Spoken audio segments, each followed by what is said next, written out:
जो वो घर के अंदर है जेन्युइनली वो वही है बाहर भी। मेरे साथ जो मेरे समुदाय के लोग थे ट्रांसजेंडर्स, वो उनकी भी उतनी ही फिक्र करती थी। देखिए जो राहुल वैद्य है वो मुझे लगता है कि उसकी अपनी इंडिविजुअल कोई पर्सनैलिटी है ही। फीफा फूज के सभी दर्शकों को मेरा शक्ति की साया यानी एकता बीपी सिंह की तरफ से प्यार भरा नमस्कार। प्लीज़ आप फीफा फूज को ऐसे ही देखते रहिए, सब्सक्राइब करिए, हमें खुशी मिलेगी। उसके पास इंडिविजुअल अपनी कोई सोच नहीं है। डे वन से जो मैंने उसे देखा है, अपनी डिग्निटी को नहीं छोड़ा है, तो उस बिना पे तो मैं रुबीना को ही देखना चाहूँगी और देखती हूँ। नमस्कार, मैं हूँ ज्योति पाठक और आप देख रहे हैं फीफा फूज। इस वक्त मेरे साथ है शक्ति की गुरु माँ, जो कि जिनका नाम है साया, यानी कि एकता सिंह हमारे साथ हैं, जो किरदार ब्यूटीफुली निभा रही हैं शक्ति सीरियल में। तो हमारे साथ है, पहले तो आपका स्वागत है मैम हमारे चैनल फीफा फूज में। नमस्कार।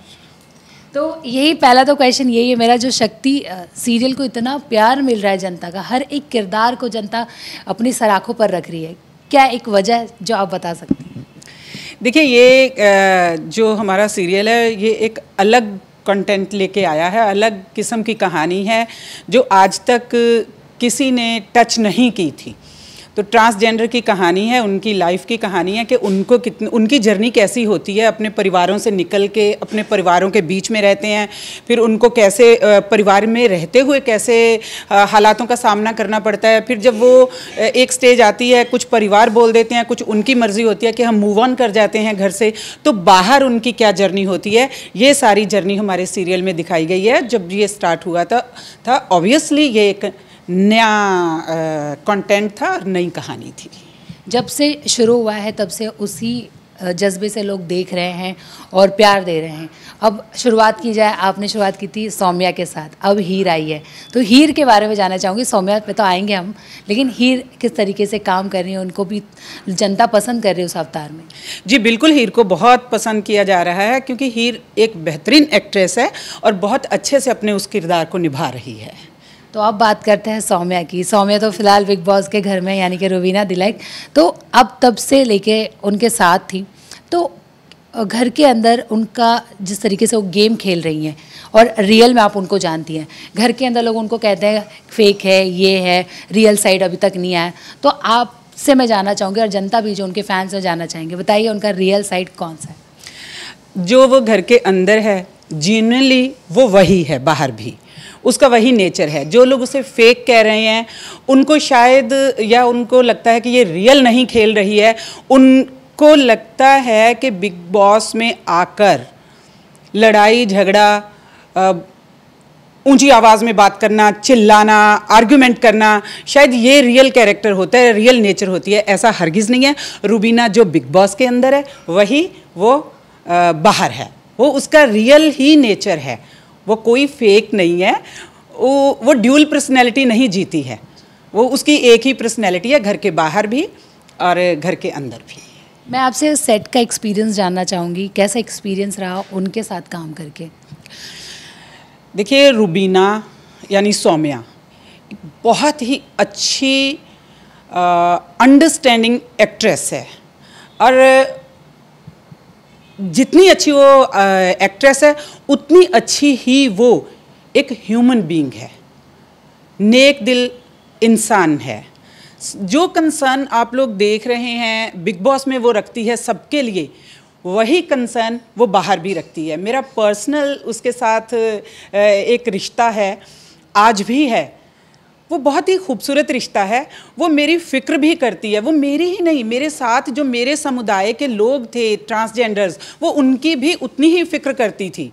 वो छोटी छोटी चीज़ों का ख्याल रखती थी, जैसे कोई लाइट के पास बैठा होता था, आगाह करती थी लाइट के पास नहीं बैठो, साइड पे बैठो, कभी भी कुछ हो सकता है। आपने पानी पिया, अगर किसी ट्रांसजेंडर ने पानी मांग लिया और स्पॉट दादा ने सुना नहीं, तो वो खुद आवाज़ देती है, क्या है, उनको कुर्सी क्यों नहीं मिलेगी, मिलेगी, आप बैठिए, आप स्पॉट को बोलिए। मतलब वो दूसरों के लिए उनके जो उसके इमोशंस हैं वो वैसे ही हैं जैसे बिग बॉस में हैं।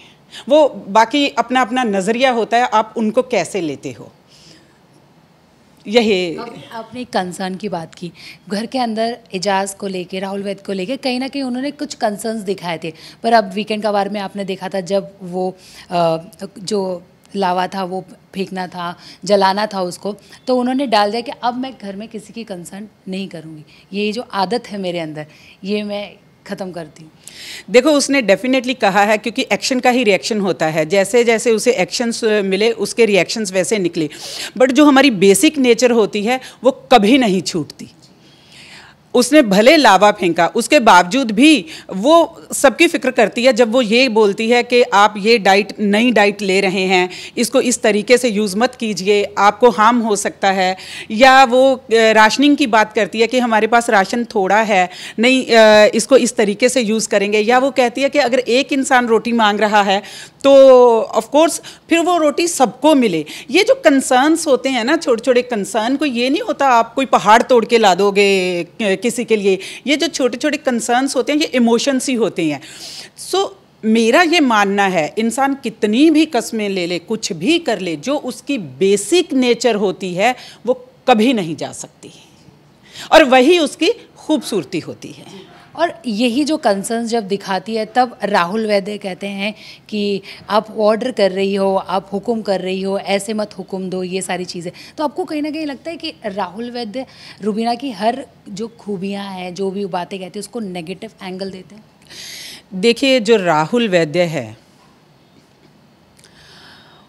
वो, मुझे लगता है कि उसकी अपनी इंडिविजुअल कोई पर्सनैलिटी है ही नहीं, माफ़ करना दोस्त, क्योंकि मुझे लगता है, जो मैं उसे देख रही हूँ, और उसने डे वन से अपने मन में छाप लिया कि रुबीना नेगेटिव है। जब हम किसी को नेगेटिव एक बार देख लेते हैं, उसकी पॉजिटिविटी हम देख ही नहीं पाते, हमें वो नेगेटिव ही नज़र आता रहता है।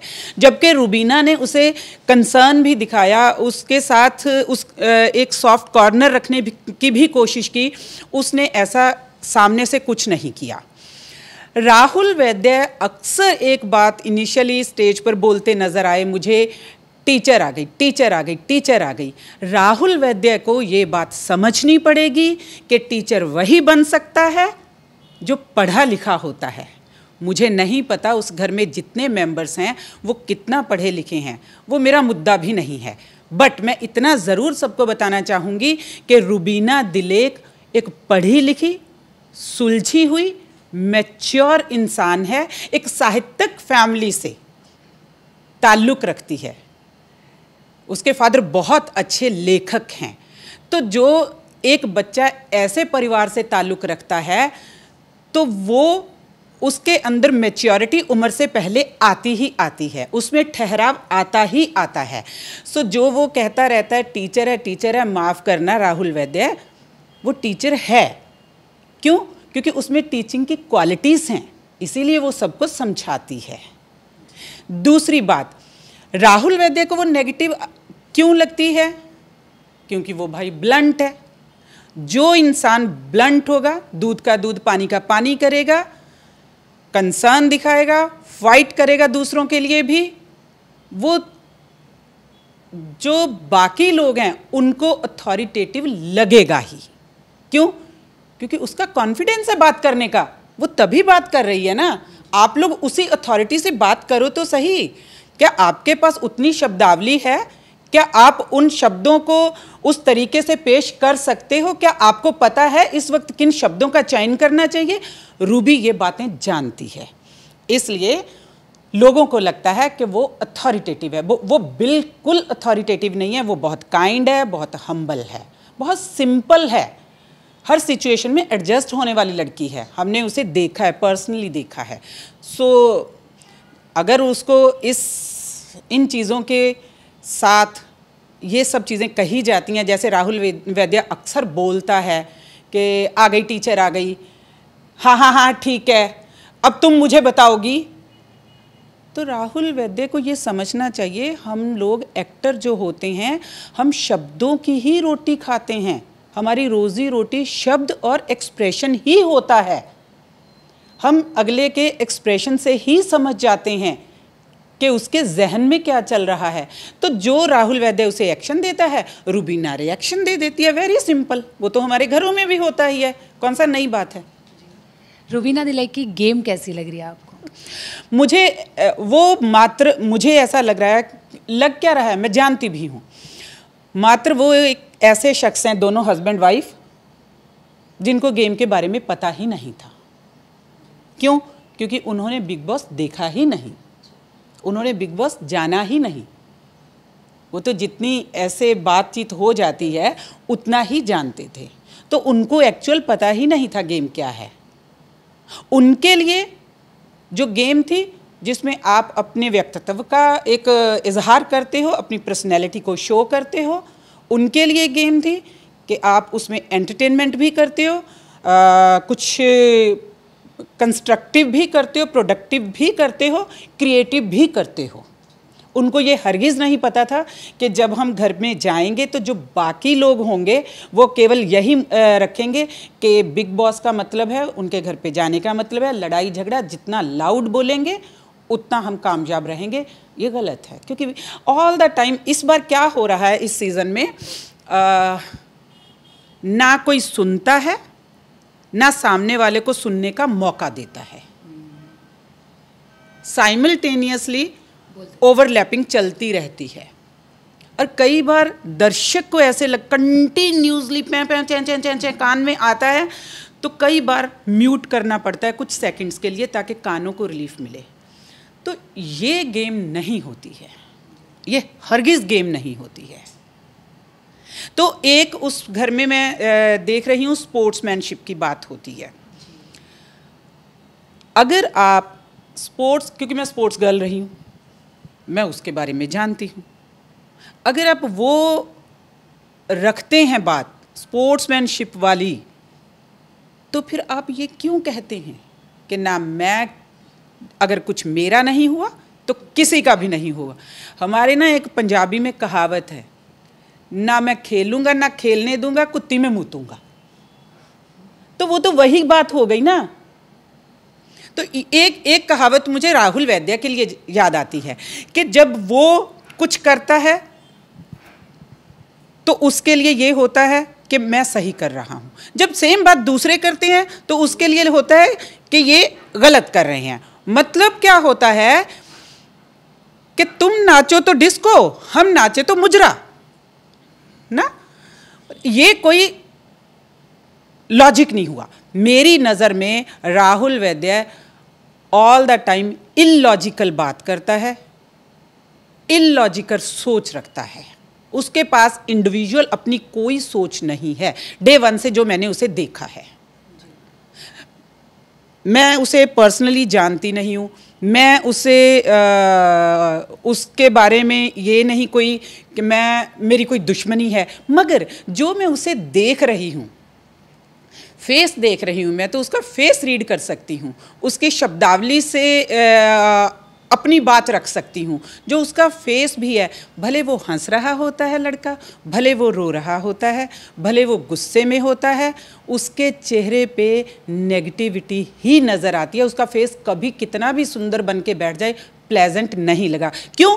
क्योंकि वो यहाँ से खेलता है, all the time self judgmental होता रहता है। जब वीकेंड वार होता है तब भी सलमान भाई कुछ कह रहे होते हैं, मगर उसके जहन में कभी भी उसे अकेले बैठ के प्रेम से पूछ लेना, वो एडमिट करेगा, ये मैं गारंटी देती हूँ।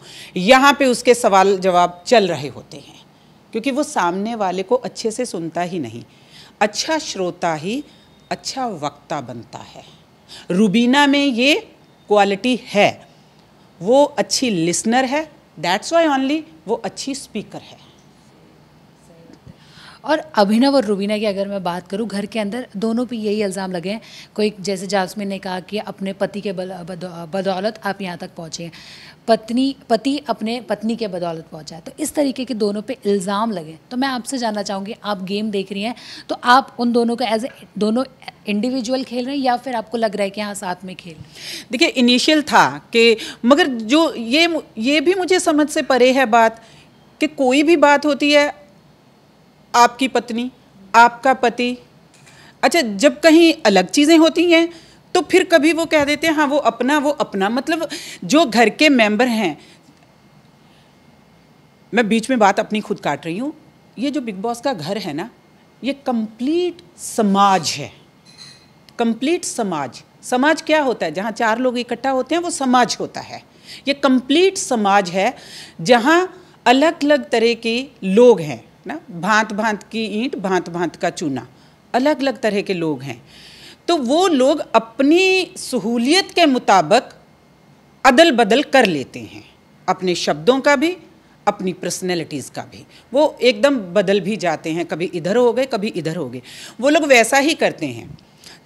मैंने अक्सर देखा है, कभी तो उनको अकेले अकेले टारगेट करते हैं, और ज़्यादातर कभी उसके पास तेरी पत्नी ऐसी कर रही है, तेरा पति ऐसा कर रहा है। अभिनव ने कितनी बार लोगों को बोला है कि भाई उसके साथ निपटो, मेरे पास ना आओ, अपनी अपनी बात करो। हाँ, इनिशियली क्या था, क्योंकि दोनों गेम नहीं जानते थे, तो वो उनको एक दूसरे की सपोर्ट थी। फिर उसके बाद जो रूबी है उसके विजन्स बहुत स्ट्रांग है और बहुत क्लियर होते हैं, वो अपने तरीके से समझ के खेलने लगी, तो भी कुछ चीज़ें हो जाती थी दोनों में। मगर फिर जब वीकेंड के वार पे उनको क्लैरिटीज़ जैसे जैसे मिलती गई, तो उनकी गेम इंडिविजुअल होती गई। और लास्ट जो सैटरडे था, उस वक्त तो मतलब इस वीक तो ज़्यादा ही उनकी जो गेम थी अलग अलग हो गई। वो अब अपने अपने लेवल पे दोनों खेल रहे हैं, उसमें ये नहीं है कि दोनों एक दूसरे के साथ एक दूसरे की सपोर्ट बन के खेल रहे हैं। रही बात जैस्मिन की, जैस्मिन के साथ भी मेरी कोई पर्सनल दुश्मनी तो है नहीं, ना तो मैं उसे पर्सनल जानती हूँ, बट जितना बिग बॉस के ज़रिए मैंने जाना है, तो जो वो सपोर्ट की बात करती है, इनिशियली जब वो अकेली थी तो वो भी एक अलग रूप से खेल रही थी। जैसे ही अली अंदर आया तो उसकी गेम में भी चेंजेस आई, तो सपोर्ट तो उसको भी मिली, तो उसका कॉन्फिडेंस लेवल अप हो गया, है ना। तो जैसे फिर एक कहावत आती है हमारे पंजाबी में कि जिस दा किला स्ट्रांग होवे ओ कट्टा तो ओदे जोर ते ही तैंगड़दा ना, मतलब अगर खूंटी स्ट्रांग है तो बछड़ा तो उसके जोर पे फिर ओवर कॉन्फिडेंस भी हो जाता है ना। तो वैसा तो फिर जैस्मिन के साथ भी हुआ ना। बात वही है कि जब हम करते हैं तो हमें अपना पता नहीं चलता, जब दूसरे करते हैं तो उसको हम फिर मुद्दा बना लेते हैं। तो अपने आप को भी देखना चाहिए ना कि हम कहाँ स्टैंड कर रहे हैं, वही गलतियाँ हम भी तो कर रहे हैं। कहीं ना कहीं बाहर ये कहा जा रहा है, और लोग कहते हैं कि पति पत्नी को एक साथ शो में जाना नहीं चाहिए था। क्या आपको लगता है कि कहीं ना कहीं रुबीना ने गलती कर दी अभिनव के साथ जाके, या फिर नहीं? ऐसा तो कहीं नहीं लिखा हुआ कि पति पत्नी एक शो में साथ में नहीं जा सकते। और नहीं, इन जनरल मैं लोगों को ये बात बोल रही हूँ। और दूसरी बात, मुझे नहीं लगता कि रुबीना ने कोई गलती की है पति पत्नी को मतलब अपने पति को साथ ले जाके। और मोरोवर ये भी है कि रुबीना कुछ नहीं कर सकती अगर अभिनव का फैसला अपना ना होता। हम किसी को मार के थोड़ी खीर खिला सकते हैं। अगर मैं आपको कहूँ कि नहीं नहीं आपने जाना है, आपका मन नहीं है किसी तरीके से भी, तो मैं कोई ज़बरदस्ती उठा के थोड़ी आपको लेके जाऊँगी। उसका अपना भी तो एक मन रहा होगा ना, तभी वो गया। तो ये निरोल हम कहें कि रुबीना ही लेके गई है, मुझे लगता है ये तो सही नहीं होगा। और दूसरी बात रही दोनों का साथ में आने की, ये भी मुझे कभी ऐसा लगा नहीं कि रुबीना को इस चीज़ का कभी रिपेंट हुआ हो, क्योंकि रुबीना इतनी ब्लंट है, जो उसके दिल में होता है वो बोल देती है। तो इतने 112 दिन हो गए, तो 112 दिन में कभी तो कहीं भी किसी भी कोने में या अपने आप से बात तो करती कि मैंने गलती की है। अगर वो लड़की ने आज तक ये कुछ भी नहीं अटर किया है, तो इट मीन्स उसे लगता ही नहीं है कि वो गलत है। और जब दोनों ने अपने डिवोर्स की बात सामने लाई थी और बताया था कि वो सेपरेट होने वाले थे, पर उन्होंने अपने रिश्ते को मौका दिया, तो ये आपके लिए कितना शॉकिंग था, पहली बात तो। और दूसरी बात, उस जब झगड़ा हुआ रिसेंट, आपने देखा होगा अभिनव को राहुल ने कहा था कि जो अपनी पत्नी का नहीं हो सका वो क्या किसी का होगा। जब उसके डिवोर्स की बात पता चली थी तो बहुत ज़्यादा शॉकिंग था हमारे लिए, और अफसोस भी था। और फिर धीरे धीरे वो बातें याद आने लगती हैं कि ये लोग क्योंकि ट्रैकिंग का बहुत शौक़ रखते हैं, तो चलो कई बार क्या होता है कि अपने आप को बंदा कहता है कि मैं भी चीज़ें संवर जाएं, तो साथ में ज़्यादा टाइम स्पेंड करता है। तो समझ में आया कि शायद ये इसलिए ज़्यादा टाइम स्पेंड कर रहे थे साथ में लॉकडाउन के दौरान। दूसरी बात ये है कि अभी उनका रिश्ता वापस, जब आप साथ रहते हो तो आपको फिर एक दूसरे की, क्योंकि वहाँ पे आप कहीं कुछ जा ही नहीं सकते, वही चेहरे हैं आपने सुबह शाम देखने हैं, वही फिर आपको ना अपनी चीज़ें छोटी नज़र आने लग जाती हैं कि अरे यार हम किन मुद्दों पे लड़ रहे थे, ये तो इधर तो और ही कुछ है, दुनिया कहाँ है। तो अगर उस दौरान उनका रिश्ता बहुत खूबसूरत हो गया है तो ये तो सबको अच्छा ही लगना चाहिए। कि बाकी लाइफ है, लाइफ में देखो साथ में चलते चलते बहुत कुछ हो जाता है। कई बार मैं कहती होती हूँ इंसान बुरा नहीं होता, वक्त का हेर फेर हो जाता है, वक्त अच्छा या बुरा होता है। कई बार फेज़ ऐसा चल रहा होता है या हमारे ग्रह ऐसे चल रहे होते हैं तो चीज़ें ना चाहते हुए भी वैसी होनी शुरू हो जाती हैं। अगर वो वक्त क्रॉस हो गया तो कुछ भी, जैसे इनको मतलब बिग बॉस मिल गया तो वैसी ही चीज़ें ऊपर वाला चमत्कार कर देता है कि रिश्ते वापस सुधर जाते हैं। रही बात ये जो उसने रिसेंट कहा, मुझे बहुत तकलीफ़ हुई। जो हमारे पर्सनल चीज़ें होती हैं ना ऐसी, और ख़ासकर जो बहुत ही नाजुक सेंसिटिव होती हैं, उन चीज़ों को आप कभी मत रिपीट करो। क्यों? जब आप रिपीट करते हो इंसान एक बार फिर वो उस सारी फिल्म से गुजरता है और उतना टॉर्चर वापस होता है, तकलीफ़ होती है, शर्मिंदगी भी होती है। राहुल ने ये जो हरकत की, मैं अक्सर एक बात कहा करती हूँ, जो लोग दूसरों की बातें, पर्सनल बातें आगे रख के, और जो लोग दूसरों की एग्जाम्पल्स के सहारे आगे बढ़ते हैं वो बुज़दिल होते हैं। क्यों? क्योंकि वो अपनी फाइट खुद नहीं कर सकते, वो दूसरों का सहारा लेकर आगे बढ़ते हैं।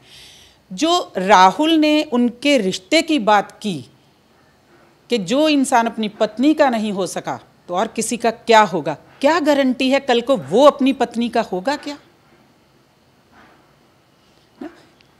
क्या उसे लगता है कि वो इस घर में किसी का है? उसने भी अली को गिराया था ना, माफ करना भाई करके। तो क्या गारंटी, आप अपनी गारंटी ले सकते हो क्या? कोई किसी की गारंटी नहीं ले सकता। मोर ओवर उसे ऐसी हरकतें हरगिज नहीं करनी चाहिए, जबकि उसका तो अभी बाहर जाके जो हम देख रहे हैं कि शादी ब्याह का भी सिलसिला शुरू होने वाला है। तो जिसके साथ भी होने वाला है कि अगर वो थोड़ी सी मैच्योर हुई मेंटली, वो थोड़ी समझदार हुई, क्या वो भी नहीं रीथिंक करेगी कि कैसी बातें हो रही हैं, कल को मेरे साथ तो नहीं ऐसा होगा? सो उसे इन चीज़ों से बहुत ज़्यादा बचना चाहिए और अपनी फाइट खुद अपने दम पे लड़नी चाहिए, ये नहीं कि दूसरों की पर्सनल लाइफ को डिस्कस करके। सो ये राहुल वैद्य की बहुत बड़ी कमज़ोरी है। ऑफ कोर्स जो बंदे, मैं डंके की चोट पे कहती हूँ, जो बंदे दूसरों का सहारा लेके आगे बढ़ते हैं वो बुज़दिल होते हैं, वो कमज़ोर होते हैं, उनके पास उतना दमखम नहीं होता अपनी लड़ाई खुद के दम पे लड़ने का। रुबीना की दोस्ती पहले जास्मिन के साथ हुई, फिर टूट गई, अब निक्की के साथ। तो मैं आपसे जानना चाहूँगी, क्या रुबीना की दोस्ती आपको जास्मिन के साथ अच्छी लग रही थी? और अब जब निक्की आई हैं तो क्या लगता है, निक्की का ऐसा है कि जहाँ वज़न वहाँ भजन, ऐसा कुछ है, या फिर उनकी दोस्ती जेन्युइन लग रही है आपको? जो रुबीना है ना वो एक स्ट्रॉन्ग ट्री है, इनफैक्ट स्ट्रॉन्ग ट्री, और उसकी जो जड़ है बहुत मजबूत है।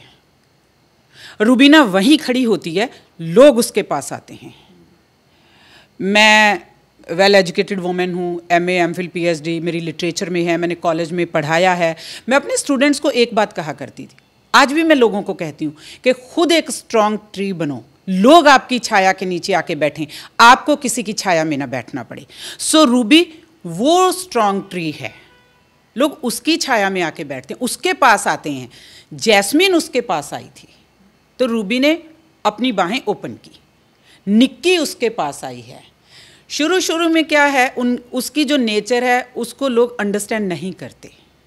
जब धीरे धीरे उनको बाकियों के पास घूम घाम के आते हैं, सबकी नेचर जान के आते हैं, उनको लगता है कि चलो लेट अस ट्राई, तो जब वहाँ पे कंसंट्रेट करते हैं तो उनको वहाँ एक अपनापन मिलता है जो जेन्युइन है, फेक नहीं होता। ना वो जैस्मिन के साथ फेक थी, ना वो निक्की के साथ फेक है। अगर वो फेक हो ना, कल जैसे निक्की ने उसे कहा कि वूट का जो उनको मिला था वक्त, हाँ जी, कि मुझे इससे एक छोटी सिस्टर वाला स्नेह मिलता है, तो जो इंसान फेक होता है ना वो इमीडिएट खुश हो जाता है, जो भरा हुआ घड़ा होता है ना तो वो ठहरा हुआ, वो उस बात को भी ऐसे लेता है कि यार मेरा फ़र्ज़ है, मुझसे छोटी हो, तो उसको इस बात के लिए कोई बहुत बड़ा तमगा नहीं चाहिए होता। और रूबी इस घर में है, रूबी जिस तरीके से खेल रही है बहुत अच्छा खेल रही है, वो किसी ट्रॉफी या तमगे के लिए नहीं खेल रही है, उसको वो अपनी रियल साइड लोगों को दिखा रही है कि ये भी है, ये भी है, ये भी है। अगर राहुल वैद्य का एक मुझे और डायलॉग याद आता है, ये देखो ये लोग सब बाहर जाके आए हैं, ये तो बहुत बड़ा फैक्टर है कि इनको ब्रेक मिली है, भले वो कुछ दिनों की मिली हो। जब आपको ब्रेक मिलती है आप वापस रिफ्रेश हो जाते हैं। वो कुछ लोग 112 दिन से घर पे हैं। लॉकडाउन के दौरान पता नहीं कितने घरों में झगड़े हुए हैं, कितने घर टूटे हैं, क्योंकि परिवार एक ही चेहरा देख देख के पक जाता था।